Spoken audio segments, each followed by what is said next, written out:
মাসের মধ্যে পার্লামেন্টের উচ্চকক্ষ পিআরের ভিত্তিতে করা, কিন্তু সেখানেও আমরা দেখছি সরকার গড়িমসি করছে। আমরা পরিষ্কার বলতে চাই, সরকার যে অঙ্গীকার নিয়ে যে অঙ্গীকার করে ক্ষমতায় গেছে অঙ্গীকার বাস্তবায়ন করতে হবে, জুলাই সনদ বাস্তবায়ন করতে হবে, গণভোটের রায় বাস্তবায়ন করতে হবে। গণমতকে উপেক্ষা করলে তার পরিণতি কিন্তু ভালো হয় না। আমরা চাই না সরকার ব্যর্থ হোক, সরকার নিয়মতান্ত্রিকভাবে জবাবদিহিতামূলকভাবে দেশ শাসন করুক, আমরা সহযোগিতা করব।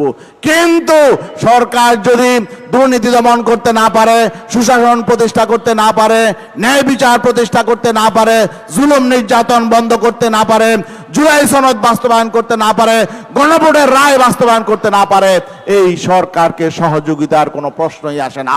আমরা নিয়মতান্ত্রিকভাবে বিরোধী দলের ভূমিকা পালন করব। সবাইকে ধন্যবাদ। সালাম আলাইকুম।